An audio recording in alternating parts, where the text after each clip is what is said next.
Selamat datang di YouTube channel Inspire Community Center. Kami senang saudara terhubung dengan kami saat ini. Saudara juga dapat membagikan YouTube channel ini kepada teman, kerabat, dan sahabat yang lain. Inspire Community Center atau yang kerap kami sebut dengan ICC terletak di Faith Hotel Cihampelas, Bandung di lantai 6. Setiap minggunya kami mengadakan 3 kali ibadah. Ibadah pertama dimulai pukul 8 pagi, ibadah kedua dimulai pukul 10 pagi, dan ibadah ketiga dimulai pukul 12 siang. Setiap ibadah disertai juga dengan ibadah anak-anak atau yang kami sebut dengan iKids.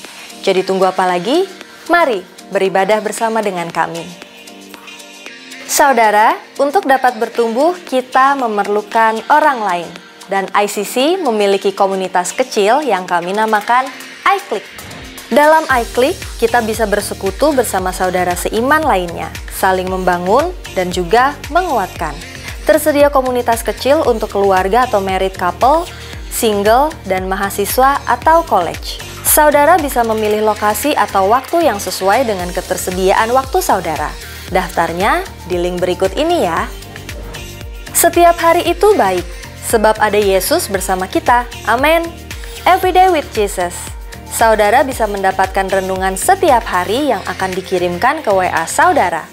Hubungi hotline gereja ICC di 081 220 222 111. Devotion, sharing firman Tuhan secara singkat, tayang setiap hari Selasa dan Jumat melalui Instagram ICC Bandung dan YouTube channel Inspire Community Center. Weekly Bible Study. Yuk belajar Alkitab lebih dalam bersama gembala kami, Pastor Chandra Sunjaya. Setiap hari Rabu pukul 6.25 pagi di Instagram @ChandraInspire. Tertinggal atau ingin mendengarkan ulang khotbah mingguan? Tenang, kini saudara bisa memperoleh kumpulan khotbah ICC Bandung dengan cara scan barcode ini dan pilih sesuai dengan kebutuhan saudara. Sebagai pengikut Kristus, kita wajib meneladani apa yang sudah Yesus lakukan. Baptis selam adalah salah satu tanda bahwa kita percaya kepada Tuhan. Baptisan selam diadakan pukul 12 siang atau setelah ibadah kedua setiap minggunya atau weekday dengan appointment.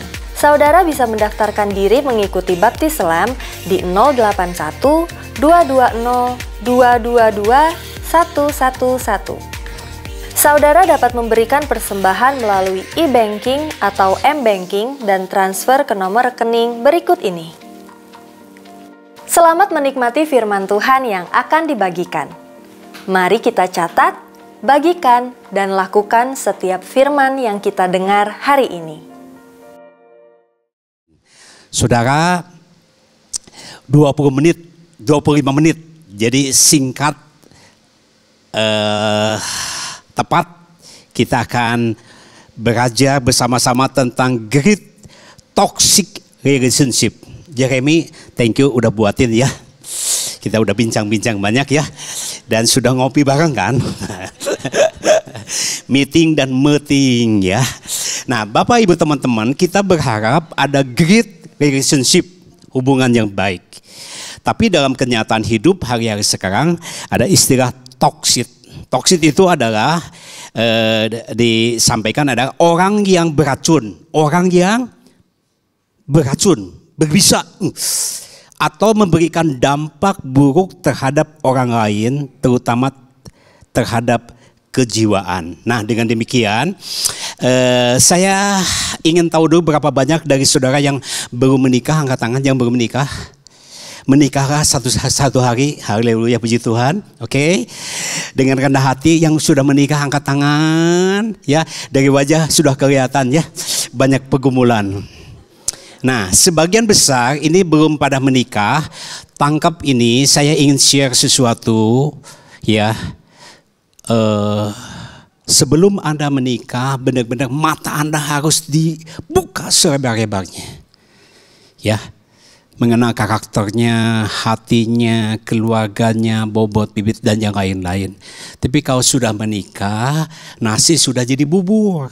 Mau jadi bubur ayam, bubur hongsin, bubur segala macam, itu bisa. Tapi prosesnya sangat panjang. Karena itu firman Tuhan akan bicara itu, sebaiknya pergaulan yang baik itu melahirkan kebiasaan yang baik. Tapi pergaulan yang buruk akan melahirkan kebiasaan yang buruk. Maunya kita great relationship, tapi dalam kenyataan hidup, kalau di antara Anda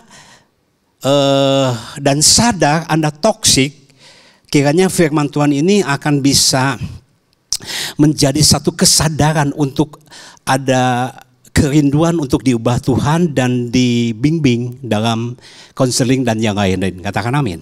Oke. Tapi ini juga firman Tuhan juga dalam 25 menit ini, kiranya kalau sudah menangkap firman Tuhan ini juga akan bisa membantu teman-teman kita. Oke, di komsel, di komunitas, anak-anak kita, dimanapun juga. Baik, sekarang kita akan melihat dulu kenapa ya ada orang yang toksik. Nah, ayat ini dahsyat sekali membukakan dalam Ibrani. Ayo kita buka. Ya. Penyebab daripada toksik ini dari mana ya? Oke. Berusahalah hidup damai dengan semua orang dan kejarlah kekudusan, sebab tanpa kekudusan tidak seorang pun akan melihat Tuhan. Ayat ini keren banget, seperti mata uang ada atas dan bawah, kiri dan kanan. Hidup damai. Oke? Dan kejarlah kekudusan. Hidup damai dan hidup kudus. Tangkap saudara. Orang yang tidak damai dengan sesamanya, iri hati, kucok, kurang cocok, ya, trauma batin, ya, luka batin segala macam, itu akibatnya nggak mungkin bisa hidup kudus. Dan orang yang tidak hidup kudus, benar dalam Tuhan, nggak bisa berdamai dengan sesama manusia. Dua hal ini Alkitab sudah bukakan. Kenapa bisa demikian? Ayat ini menjelaskan kenapa bisa demikian. Toksik, jagalah supaya jangan ada seorang pun menjauhkan diri dari kasih karunia Allah. Agar jangan tumbuh, apa saudara? Akar yang pahit. Inilah toksik yang menimbulkan kerusuhan dan yang mencemarkan banyak orang. Toksik hari-hari sekarang dikumandangkan dalam kesehatan mental dalam dunia hari sekarang. Ini udah diungkapkan ribuan tahun yang lalu. Nah, kita akan mempelajari kenapa ya orang bisa menjadi toksik gitu ya. Karena yang tadi dikatakan adalah ada akar yang pahit. Saudara bisa pernah lihat nggak ada pohon besar dan akar-akarnya sangat merambah kemana-mana. Nah, akar ini untuk dirobohkan nggak mudah. Poinnya Bapak Ibu teman-teman, di dalam pelayanan berpuluh-puluh tahun saya melihat akar masalahnya tetap dalam keluarga. Kalau di dalam akar ketika dia berkeluarga dalam pertumbuhan masa balita, 12 tahun remaja dan yang lain-lain itu, banyak sekali dia dilukain oleh papanya, dilukain oleh mamanya, pernah dibullying, bahkan beberapa kasus dilecehkan, diperkosa oleh saudaranya, pamannya, temannya. Itu kau dibiarkan terus menerus, itu akarnya, akar kepahitannya makin besar. Dan ini enggak mudah langsung tumpang tangan, tumpang kaki, langsung enggak saudara. Dalam kenyataan proses air mata berpuluh-puluh tahun. Dampaknya kalau ini dibiarkan, dia akan bisa melukain pasangannya, melukain anak-anaknya, melukain jemaat, Orang yang terluka akan melukai orang lain. Akar pahit. Karena itu saya tadi ngomong kenapa? Sebelum Anda menikah, pastikan kenali karakternya dengan benar. Seseorang karakternya bisa ketahuan dari mana? Pertama adalah pada waktu dia sedang di bawah, karakternya bagaimana? Yang kedua, pada saat sedang di atas, bagaimana? Bagaimana memperlakukan orang yang susah. Tapi kalau aku punya kodenya untuk Sieni dan Henry, saya kasih tip. Sieni, nanti kalau kamu menikah, yang tahu sifat Rehan yang asli, bagaimana? Papa tahu rahasianya. Pura-pura aja nanti kasih pelayan, pembantu rumah tangga, atau supir, atau papa jadi supir. Pakai kumis seperti gagang telepon. Bangun tidurnya jam berapa, kebiasaannya bagaimana, memperlakukan pembantu yang di bawah bagaimana, memperlakukan orang tua bagaimana. Dan saya ngobrol banyak, hampir 8 tahun dengan Sieni, mendampingi Rehan untuk masuk ke dalam pernikahan. Dan puji Tuhan, alhamdulillah, menantu saya adalah pemuda harapan bangsa, agama, dan mertua. Dari mana? Ngobrol. Ini direkam gak apa-apa ya? Termasuk dengan Henry. Pasal ke-1 begini, pasal kedua gini, pasal ketiga ini. Saya benar-benar dekat dengan mereka, ngobrol. Dan saya sambil nyelidiki, dites gini, tastis. Kenapa? Karena kalau anak saya salah memilih pasangan hidup, dia akan buka kuburan.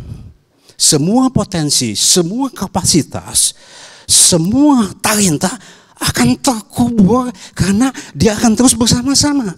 Nah, poinnya Bapak Ibu teman-teman, maafkan kalau ada orang yang terluka karena masa kecilnya. Panjang prosesnya. Kalau dia anak perempuan dilukai oleh papanya, saya pernah ikut seminarnya 3 hari, itu banyak akibatnya. Dia bukan tanduk suaminya terus. Itu banyak sekali. Tapi kalau dia tidak dekat dengan anak laki-laki, dengan papanya, itu wah, Bapak Ibu Saudara, akar harus dicabut dan dipulihkan. Enggak sehari, enggak sebulan, mungkin seumur hidup kita harus terus. Tadi katakan kasih anugerah Tuhan. Yang belum menikah tersenyum, tapi yang udah menikah, Allah turut bekerja dalam segala sesuatu untuk mendatangkan. Mau tidak mau, tadi bubur ayam, bubur hongsin harus dimakan. Ya berdasarkan betapa pentingnya pra-konseling. Banyak kali pernikahan menjadi kandas adalah bukan ketika sudah menikah, tapi di sininya belum beres. Dia terluka, dia trauma, dia sakit hati, dia kepahitan. Ininya diberesin dulu. Ini belum diberesin, ya. Ini tangkinya bocor dua-duanya, dan ketika menikah saya ingin bahagia. Menikah pasti bahagia, saya bahagia. Ternyata dua-duanya bocor. Apa yang terjadi akhirnya? Bocor dengan bocor, saling sedot. Ketika disedot, ininya nggak ada. Disedot, dua-duanya hancur. Bukankah itu yang terjadi? Karena itu Bapak Ibu teman-teman, wah ini udah selesai, ini bicara tentang ini. Ya, karena itu ayat mengatakan jalan keluarnya harus bagaimana? Jalan keluarnya harus bagaimana? Satu ayat aja. Keluar aja Roma 15 ayat yang ke-7. Roma 15 ayat yang ke-7. Ibu Susi ketawa, saya jadi bahagia nih. Roma 15 ayat yang ke-7 mengatakan adalah sebab itu terimalah satu yang akan yang lain, sama seperti Kristus juga telah menerima kita untuk kemuliaan Allah. Sebab itu terimalah satu yang akan yang lain.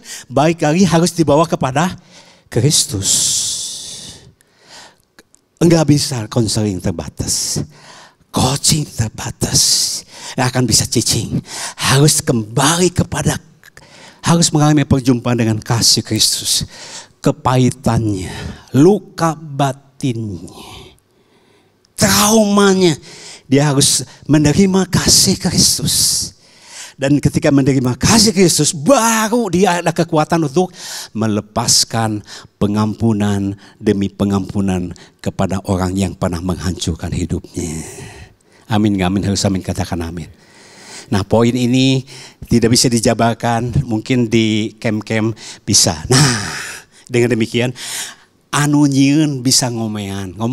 Ikut saya, anu nyieun bisa ngomean. Nah, handphone kalau rusak diperbaiki sama Susi makin rusak. Bisa dibanting, ya. Handphone ini harus diperbaiki sama yang buatnya. Bener, brother, halo? Ya. Ya. Ya. Anu nyieun bisa ngomean. Anu buat manusia teh saha euy?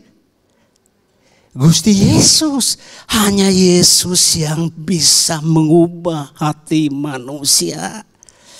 Yang setuju tepuk tangan. Nah, saya mau kasih gambar ini sangat kuat sekali. Konseling dan coaching supaya cari-cing tampilkan. Coba kita lihat. Masa lalu, masa kini, masa depan. Masa lalu seseorang itu adalah sebelah kiri. Itu namanya konseling.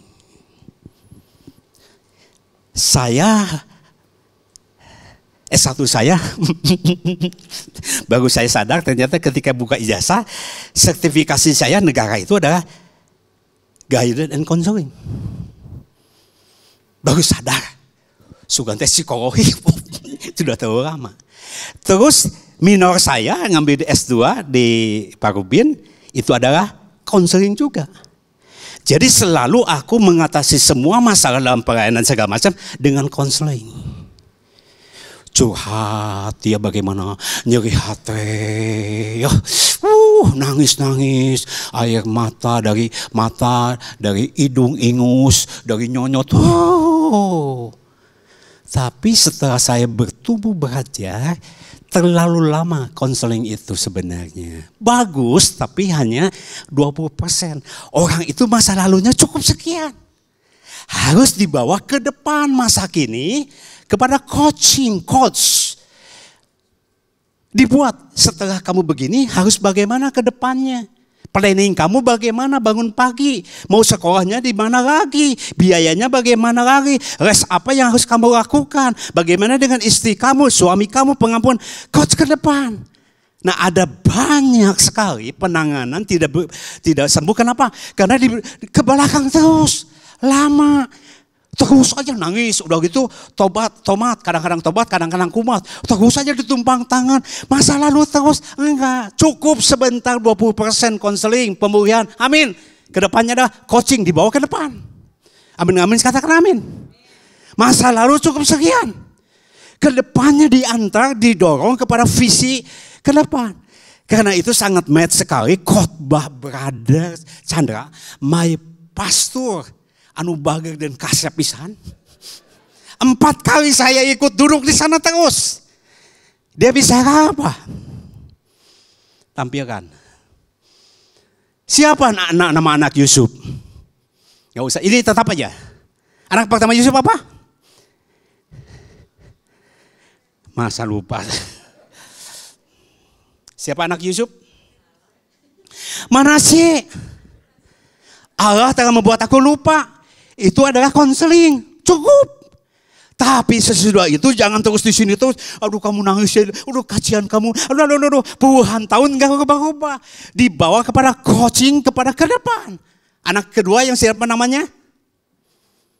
Siapa? Efraim. Efraim itu apa? Berbuah-buah. Nah, ada banyak orang khotbah terlalu ke belakang terus-menerus.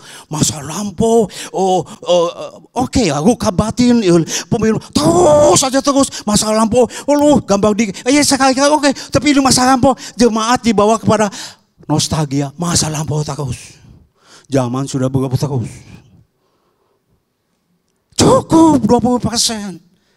Termasuk mendidik anak-anak kita. Termasuk mengarahkan pembicaraan. Ada kan? Ketika ngobrol ada 3 tipe manusia. Selalu memikir masa lalu. Dulu masa lalu saya sukses. Dulu kapan? Masa lalu. Itu dosa orang tua. Masa lalu. Yang kedua adalah masa kini. Ceritanya itu hanyalah film sekarang. Bekerja sekarang. Fight sekarang. Itu aja terus. Tapi hanya 10% yang bicara tentang visi ke depan. Setiap kali ngobrol, visinya apa yang harus dilakukan ke depan. Bagaimana kegerakan Tuhan bisa terjadi. Bagaimana anak-anak kita bisa dipakai Tuhan. Bagaimana untuk mengembangkan sekolah minggu. Bagaimana musik harus berkembang. Visi ke depan. Tepuk tangan teman-teman. Bukan ketiga manusia ini ada dalam hidup kita setiap hari. Sejujurnya 60% saya ketemu yang cerita masa lampau. Terus saya tak D3, S3 dari dulu sama-sama BP7 bangun pagi pendapatan pas-pasan RS rumah sangat sederhana susah-susah tuh sekali terus itu cukup. Hari ini apa yang kita lakukan dan bawa ke depan. Nah coaching supaya cicing orang trauma itu dibawa kepada visi ke depan. Yes enggak yes harus yes. Semoga ini coaching ini menjadi satu sharing di para aktivis full time untuk bisa coaching duduk mengarahkan teman-teman kita. Yang kedua adalah penyebab daripada toksik adalah bubudakeun alias karakter kanak-kanak. 1 Korintus 13 ayat yang ke-11. Ketika aku kanak-kanak, aku berkata-kata seperti kanak-kanak. Bubudakeun, jika budak ketik. Aku merasa seperti kanak-kanak. Aku berpikir seperti kanak-kanak. Sekarang sesudah aku menjadi dewasa, aku meninggalkan sifat kanak-kanak itu. Oh, orang yang toksik terus-menerus terbelenggu kepada akar masalahnya karena karakternya seperti kanak-kanak. Bersikap ngomong kanak-kanak. Harus dibawa dari sebelah kiri di counseling, dibawa kepada coaching sebelah kanan. Ke depan. Cukuplah yang namanya itu adalah Mephibosheth, cukup. Oke? Harus dibawa kepada yang ke kanan, double fruit. Kata firman adalah berbuah-buah. Karena itu Alkitab katakan yang lama sudah berlalu, yang baru sudah datang. Aku melupakan apa yang di belakang dan berlari-lari kepada tujuan Allah. Katakan amin. Yesaya mengatakan jangan ingat-ingat masa lalu dan jangan ingat-ingat masa zaman purba. Itu konseling. Cukup. Koma adalah aku akan membuat padang berantara bla bla bla bla bla. Itu ada masuk ke depan. Jadi dibawa dari arah masa lalu kepada masa kini dan ke masa depan. Dengan demikian dibawa ke mana? Tampilkan. Sifat kanak-kanak dibawa kepada yang namanya adalah 2 Timotius 4 ayat 12. Coba tampilkan. Jelas. Jangan seorang pun menganggap engkau rendah karena engkau muda. Ada 5. Pertama, jadilah teladan bagi orang percaya dalam 1. Perkataan. 2. Tingkah laku. 3. Kasih. 4. Kesetiaan. Dan 5. Kesucian. Nah anak-anak anu budak ngomongnya bergedak-bergeduk untuk dipikir. Ngomong dulu baru mikir. Suka SOK atau SOK. Salahkan, omeli, kritik. Salahkan, omeli, kritik. Itu adalah kanak-kanak. Tingkah laku. Anak-anak naik turun. Kadang-kadang semangat, kadang-kadang tidak semangat. Tergantung situasi, kondisi, keadaan. Reaktif. Anak kecil selalu kadang-kadang senang, kadang-kadang sedih. Pelayan kadang-kadang semangat, kadang-kadang di bawah. Ini anak kecil. Tapi orang dewasa bukan reaktif, proaktif. Bukan dipengaruhi oleh keadaan, tapi mempengaruhi keadaan. Itu orang dewasa. Yes. Yes, Bro. Bro, udah nikah belum? Haleluya. Bro, ini pasangan, Bro. Oh, ini bukan nubuat ya. Sorry, Bo. Haleluya. Sorry. Kembali kepada jalan yang benar. Ya. Kasih. Nih. Kanak-kanak egois. Apa egois? Segala sesuatu dilakukan untuk memuaskan diri sendiri. Walaupun orang lain menderita. Pae. Tenanaon. Kasih. Orang dewasa adalah punya kasih. Kasih itu apa? Segala sesuatu dilakukan untuk kepentingan orang lain. Walaupun diri harus menderita. Itu orang dewasa.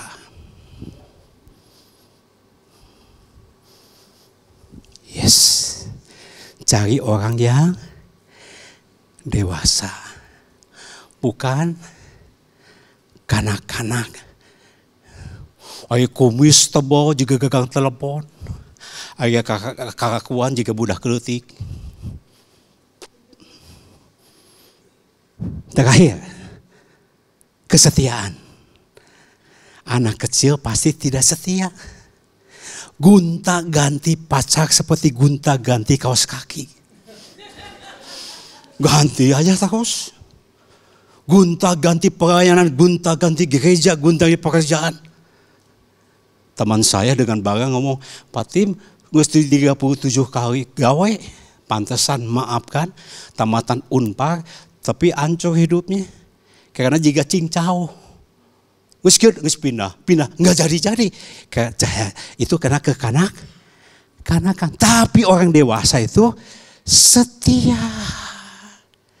Teruji walaupun dia susah, walaupun dia miskin, walaupun gak dihargai. Seperti Daud tetap setia.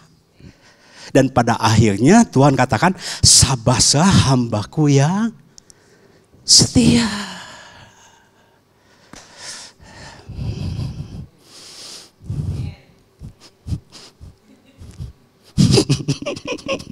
Amin, setia. Yang terakhir adalah kesucian. Anak kecil nggak mungkin bisa suci. Apa aja dimakan. Bakso, bapau, bakyak, barongsai, babi, bagong. Pokoknya makan asal enak aja. Dosa dimakan, zina dimakan. Itu anak kecil. Tapi orang dewasa bisa menjaga kekudusan, kesucian. Sampai maut memisahkan tetap setia.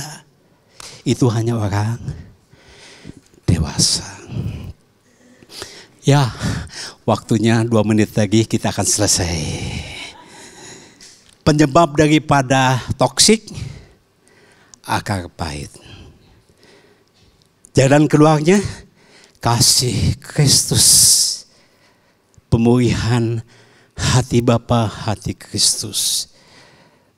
Toksit penyebabnya karena karakter kanak-kanak harus dibawa kepada kedewasaan. Minimal 5 hal. Coba 2 kepala perkataan. Yang kedua, tingkah laku. Yang ketiga,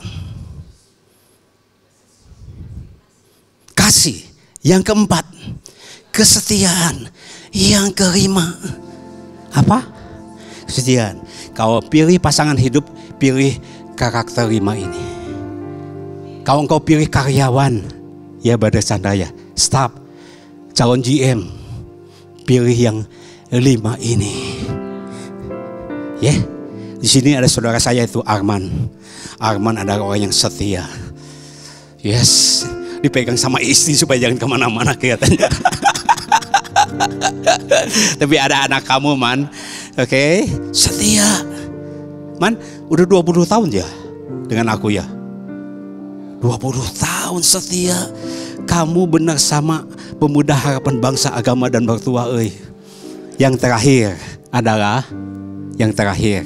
penyebab daripada toksik adalah yang tadi egois. Harus dibawa kepada namanya kasih. Ya, ayat terakhir, kasih tampilkan. Anak-anak, karakter dewasa, egois, kasih itu apa? Sabar. Kasih itu murah hati. Ia tidak cemburu, ia tidak memegahkan diri dan tidak sombong. Ia tidak melakukan yang tidak sopan dan tidak mencari keuntungan diri sendiri. Ia tidak pemarah dan tidak menyimpan kesalahan orang lain. Ayo kita bangkit berdiri.